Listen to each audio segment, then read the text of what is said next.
உள்ளத்திலே நீ இருக்க, உன்னை நம்பி நான் இருக்க. கேப்பமா வேணாமா? கேப்போம். ஏன் முருகா, பிரச்சனையே நீதான் கொடுக்குற, அதுக்கேத்த சொல்யூஷனையும் நீதான் கொடுக்குற. இப்ப என்னடா சொல்ல வர்ற? இல்ல முருகா, ஒரு பிரச்சனையும் கொடுத்து அதுக்கு சொல்யூஷனும் நீயே கொடுக்கறதுக்கு அந்த பிரச்சனையே கொடுக்காம இருந்தாக்க நாங்க நிம்மதியா இருந்துட்டு போயிடுவோம்ல. நீயும் மூச்சை இழுக்கிற அப்புறம் விடுற, திரும்ப இழுக்கிற அப்புறம் விடுற. ஏன் இழுத்து இழுத்து விட்டுக்கிட்டு ஒரேதான் மூச்சை இழுத்துட்டு அப்படியே நுப்பாட்டிரு, விடாத.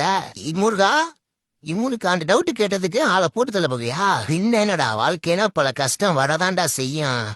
உங்ககிட்ட பேசி சமாளிக்க முடியாது, பேசாம கம்மக்குள்ள படுத்துடுவோம். முருகா, கொஞ்ச நேரம் தூங்குறேன். யாரா போன் பண்றது? கூட நான் பேசுறேன். ஹலோ சார், நம்ம பையன் தான் சார் இருக்கான். அவனால ஜாலியா தான் சார் இருக்கான். நீங்க வந்தீங்கன்னா புடிச்சானா சார்? யாருன்னு சொல்லிட்டு பேசு. என்ன முருகா நீ வரல போட்டு கொடுத்துட்டு இருக்க? யார் அது சொல்லு, தயவு செஞ்சு சொல்லு முருகா. வேற யாரா? இல்ல அவனுக்கு கடை கொடுத்தோம், இதை 4 மாசமா தருவாங்களாமே சார். அவன் 4 போன் எடுத்துருக்கா சார், ஒரு போன் கையிலே வச்சிருக்கா சார். எதே முருகா, நீ வேற லெவலில் என்னை வச்சு செய்யற. கொஞ்ச நேரம் அமைதி தேட வந்த எனக்கு அடுத்த பிரச்சனையை கொடுத்துட்டிய.